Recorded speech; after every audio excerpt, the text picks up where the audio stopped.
spirit of courage. He went and relied on his training and went in there and saved a life. And I would hope anybody that's in that situation would stop and help them.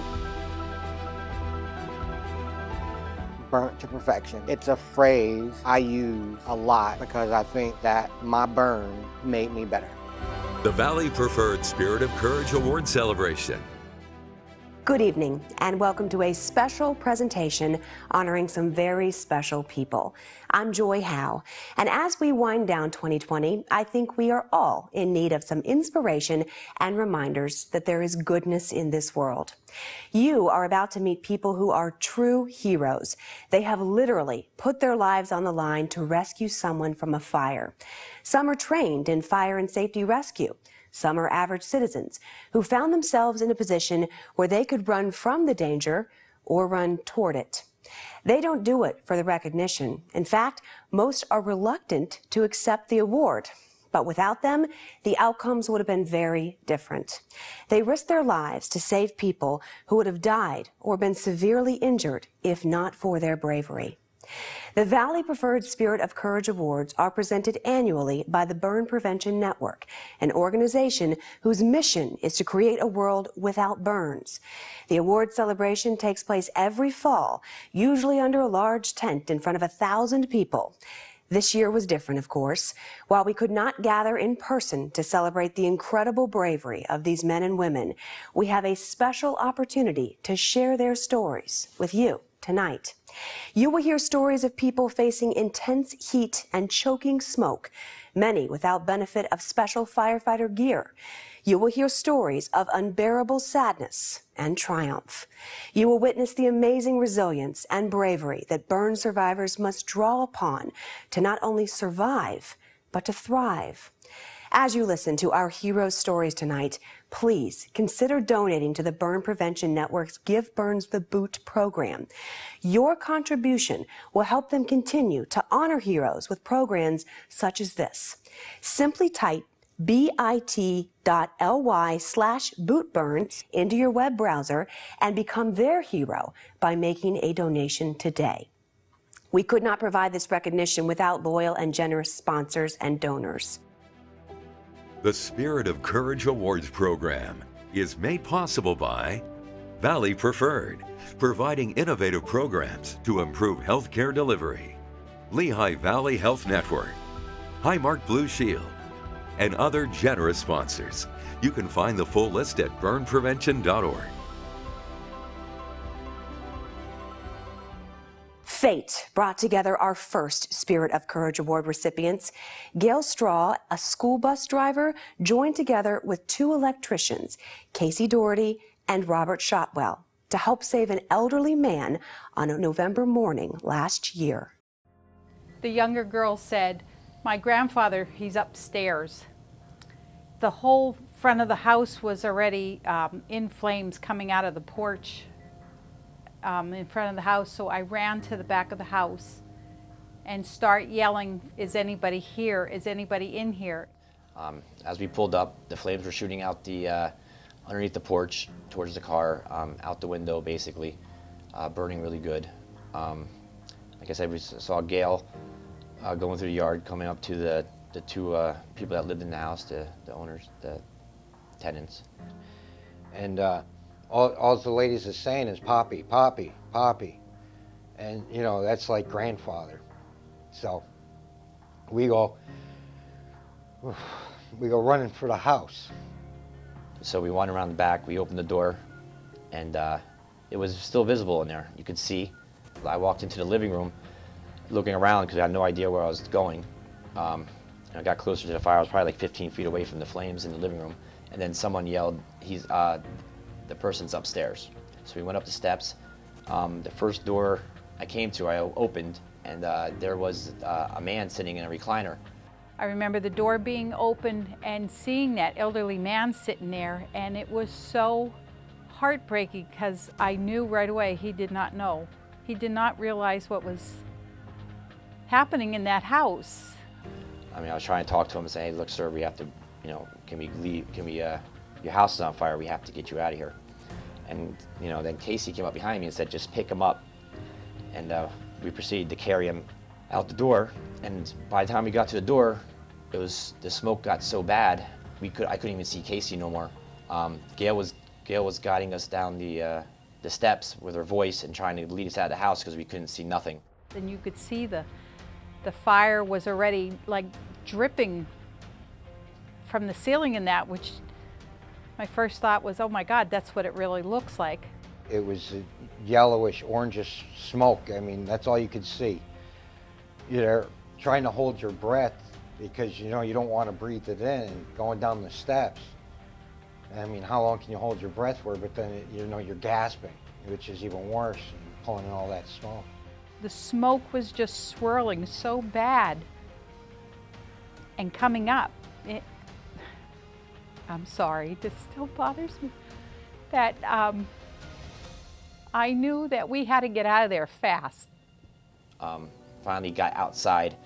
We put him down in a chair, and then we had to catch our breaths because we just had so much smoke insulation inside. So we swiftly picked it up. All three of us picked up the chair and carried the man across the yard all the way up to the other side of the road. This elderly man he apparently had Alzheimer's or dementia. He was absolutely clueless and had no idea, but his life was still worth it. Yep. Well, since the fire definitely has changed me in ways. Kind of enjoy what you've got, because you can change it in an instant. I would hope to God that anybody that's in that situation would stop and help them, because I would want someone there that would help my father. And I just think we should all just treat each other the way we would want them to treat us. And that's how I try to live. Just treating people like I would want them to treat me, including running into a fire. Our second Spirit of Courage Award goes to two firefighters, Justin Pikai and Andrew Wootke, who sustained serious injuries while saving two young women. The call came in about 1 o'clock in the morning. We were all sleeping up in our beds. Came in for a structure fire. We all made our way down to the floor and got on the trucks. As we were responding, communications came back and said that there was possibly people trapped on the second floor. And I drive the captain, so I was the first one on scene. When we got there, there was a heavy fire on the first floor, and I noticed there was two women that were trapped on a overhang ledge on the second floor, just right outside of a window. We looked over. The fire wasn't pushed out of the house yet. So initially when we looked over, I was actually trying to figure out what was on fire. You could see just a little bit of smoke, but there wasn't a lot of fire coming out of the house yet. So as soon as we got into the side of the house is when you could see inside the room with the bay window that the girls were on top of. You could see the fire in the back of the room. You could see the smoke pushing, you could see the fire climbing the back wall.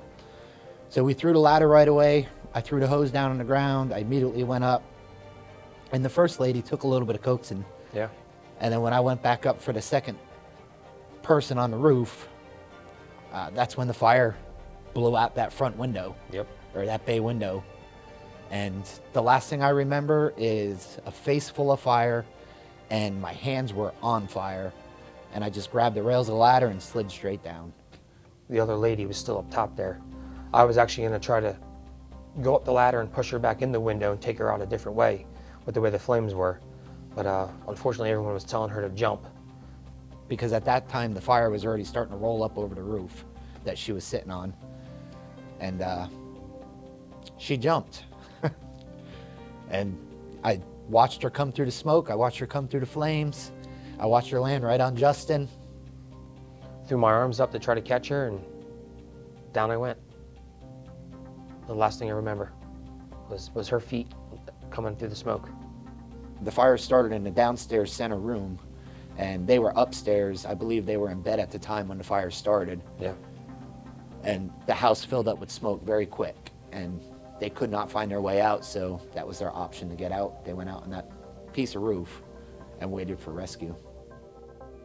What I saw was quite unbelievable, that these these ladies made it out, and these two guys were there to save them, because a couple more minutes could have been a whole different picture.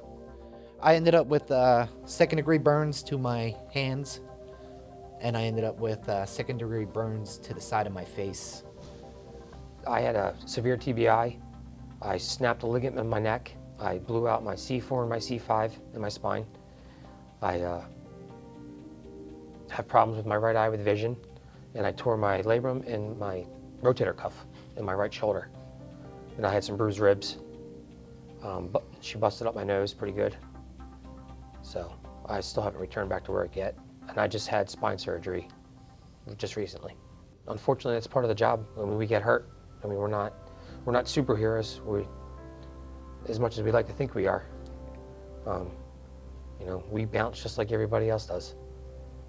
We don't have a lot of those type of fires in the city where people are trapped inside.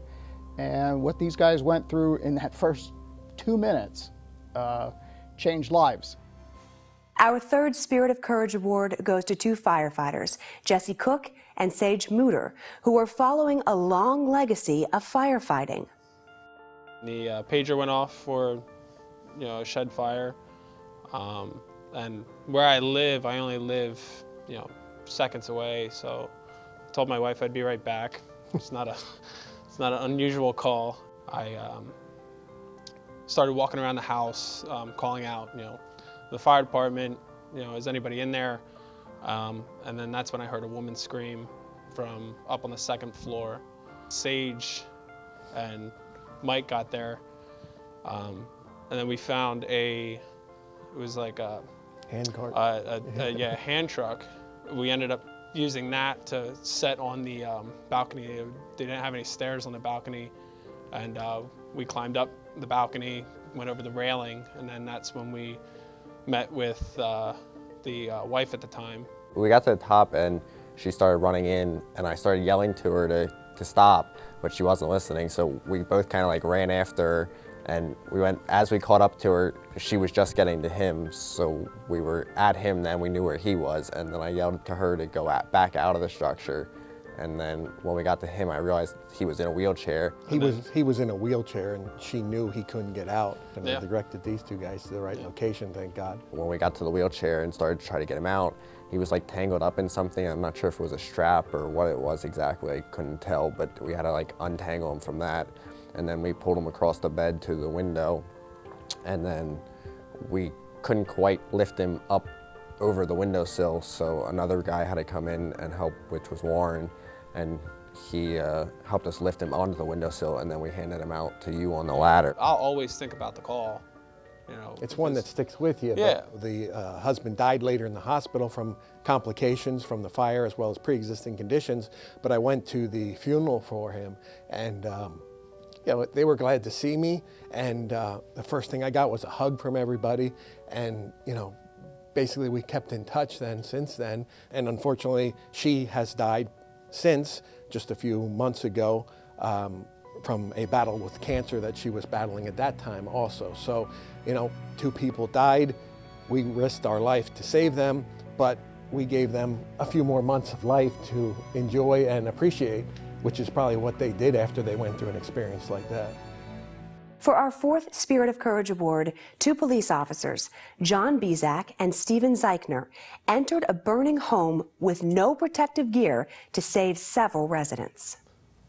So I was working night shift. It was New Year's Eve into New Year's Day was my shift, and my shift was set to end at 8 a.m. So this call came out at around 6:30, 7 in the morning. And while we were responding, we were advised that there were occupants trapped. As we were walking up to the residence, you could see smoke and fire showing from the second floor, one of the second floor bedrooms. We both kind of entered the house at the same time. We went into the open front door and encountered 4 residents from the house, and I believe 2 of them were elderly and 1 of them was in a wheelchair. And our main concern was just getting them outside. The elderly gentleman, I believe he was 89 years old, He initially didn't want to leave. He wanted to keep going back inside and grabbing things, but we really just needed to get him out of the house to safety. So when we asked them how many people were here, we weren't sure if we were getting the right number. So Officer Bezak did end up going back in after everybody had exited the house to check the basement, check the bedrooms that he was able to on the first floor, and check the try to take a look at the second floor. Trying to get back up onto the second floor was almost impossible. I tried to get up in there and there was way too much smoke. The conditions were deteriorating quickly. It had banked all the way down to the floor at that point. I know that there's a certain amount of time that you have to get into a house and move around and do some work, and literally a minute or two after we were out of the house, the first floor bedroom that was on fire flashed over, which it became fully engulfed in flames. You need to make sure that you get out of that house safely as well, because the people that you've already assisted out of that house are going to need you as well. It has strengthened my my faith in my fellow officers and their abilities to do what needs to be done. And there literally was very little verbal communication between any of us. We all kind of knew what needed to be done, and we all knew what had, how to get the job done quickly. It's the calls that end successfully, where you actually help out residents. These kind of calls are the things that we work towards and we strive for. Our motto is dedicated to service, committed to community. And all of our officers are dedicated to the community. We are committed 100% to doing what needs to be done to keep the community safe. Any fire that involves children is distressing. A fire that takes the lives of children and endangers the life of a firefighter is devastating. Our final Spirit of Courage Award recipient is Eric Shigo. At 11:45, we got dispatched for a working structure fire with possible entrapment. We were out the door in less than a minute, and the fire was about 3 blocks from our firehouse. And when we turned the corner coming out of the firehouse, I was able to see that there was a large column of smoke in the air. And at that point, the dispatch center was telling us that we do have confirmed people trapped inside the building. Fire was coming out of the 2nd floor, and it was going up the steps to the 3rd floor, where the people were being reported trapped.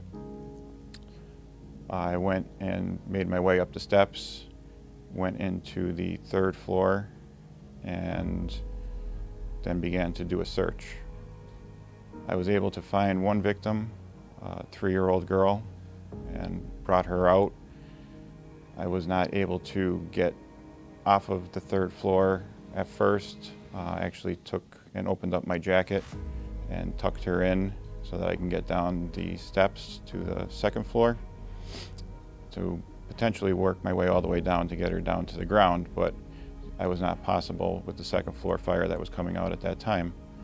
So then I went to the front of that porch where my driver, firefighter Waters, was. He threw a ladder up. I was able to pass the victim off to him, and he took her down to EMS. At that point, I told him that I was going back up. There was other people up there. I went up to the 3rd floor, went to the same location where I found her, found what was, I believe, to be the mother. And when I was getting ready to roll her over to pull her out is when I came across the 14-month-old. I grabbed the baby and I started to work my way out. I went in the direction that I thought I came in, but I got turned around and I actually ended up in a bedroom. Conditions were getting a lot worse in there as far as smoke and heat. There was zero visibility, could not see anything, and the heat was so intense that I was actually starting to feel it through my gear. My driver, I called out to him to ask for help, more resources to come up to the scene. He called a mayday. I made it down through steps down to the 1st floor and handed the child off. But that floor at that point was starting to become fully involved, and there was no chance for us to get any additional crews in there to extricate any additional patients. I've been on fires before where we have had fatal outcomes. This was by far the worst that I have ever been on. To have that large amount of life lost, it was intense, and it was something that I'll never forget. You know, there was a little bit of a good outcome as far as, you know, being able to rescue a victim, but it's overshadowed by the fact that 3 other people lost their life. It was a couple of days after Jeannie Rosenkrantz, one of our critical incident stress debriefers from the county, reached out to me and firefighter Waters and asked if we would want to meet with the little girl that we saved. And I said absolutely, and that was actually the first time that I had ever got to interact with a victim. So I got to meet the little girl, which was a very touching experience. I met the grandmother who was there and came up and gave me a big hug and said if it wasn't for me, she would no longer be a grandmother. And that really hit home, and that sat, and that touched me quite a bit. This award is all about just what it says, spirit of courage. And that's a true definition of what Lieutenant Shigo did that night. He went and relied on his training and went in there and saved a life. Saved a life. Put his own life at risk to save others. With the help of generous donors and sponsors, the Burn Prevention Network is proud to provide the Valley Preferred Spirit of Courage Awards along with burn prevention and support services. The Burn Prevention Network is the leading source of fire prevention education for Eastern and Northeastern PA and Western New Jersey. They have provided education and materials to fire services, first responders, educators, and healthcare providers for more than 35 years. The Burn Prevention Network reaches 800,000 people and 900 elementary and middle schools every year. The Burn Prevention Network also provides a variety of burn survivor services, including Camp Susquehanna, a summer camp for young burn survivors. Our next award recipient is someone who is essential to making Camp Susquehanna such a special experience. The camp gives young burn survivors a space to be themselves. No one will stare at their scars or ask them what happened to their skin. Everyone, from the campers to the counselors, understands the mental and physical challenges that come with being a burn survivor. The recipient of the Walter J. Okunski Phoenix Award is a childhood burn survivor who has made it his life's work to help other survivors, especially children. Maurice Scales is a counselor at Camp Susquehanna, and the campers adore him as a role model and as someone who can show them how to truly have fun. On June 20th, 1992, I was traveling to my grandpa's. Well, that particular day, found myself in my grandpa's shed, and I had matches in my pocket. I struck a match and I put one in a gallon milk jug. What I didn't know is that he would keep gasoline in it for the lawnmower. And I went behind the door to try to find something to put it out. By the time I came back around, the fire was up and over the door, and that was my only way out. I sustained 55%, 60% second and third degree burns. I was in the hospital for probably about 4 or 5 months. The first 2 months were very touch and go. I was in a coma. When I went home and had to deal with the public, that's when I had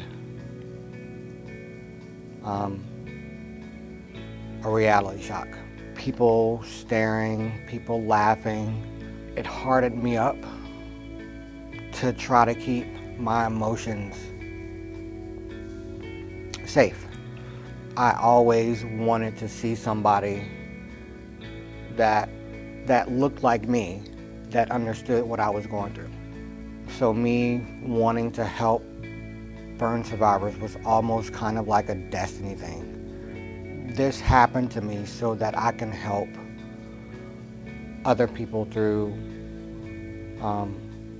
their struggles.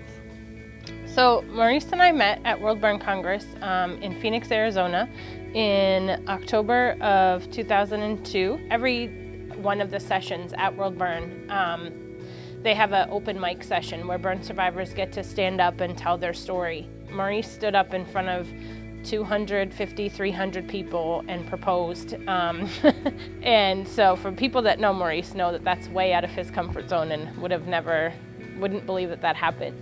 I was introduced to camp probably by Liz. You know, she told me it was a great place to have fun and meet other survivors and help kids through their burns. I feel like my purpose is to help them realize that there is a light outside of this dark tunnel that they don't see yet. Like right now they are fighting. I let them know that this pain doesn't last forever. They come out of their shell and they're having fun, they're making friends, and I give them as much love as I can. They give me hope. They give me hope. Actually, the first time that I met Maurice was I had just started in my new role, and I just saw this quiet gentleman who clearly connects to people and connects in a very quiet and beautiful way. That he's someone who is very meaningful to a lot of people, and I'm not sure if he realizes how meaningful he is to people. Burnt to perfection. It's a phrase that I use a lot because I think that my burn made me better. Like the mythical bird, the Phoenix Award symbolizes a new life after fire. It's a reminder that even in catastrophic suffering, there is an opportunity to flourish. It takes a special kind of courage to emerge from a burn injury. Maurice has demonstrated incredible strength and perseverance, not only rebuilding his life, but helping others do the same. The Valley Preferred Spirit of Courage Awards are about selflessness, sacrifice, and overcoming insurmountable odds. They are about heroes, the ones we celebrated tonight, as well as the ones that we are capable of all becoming. Tonight's awards ceremony is just one of many programs brought to you by the Burn Prevention Network. Please help them continue this vital life-saving work by donating today. Scan the QR code or visit the website on your screen and make a secure donation. Thank you again for joining us. Good night, everybody, and please stay safe.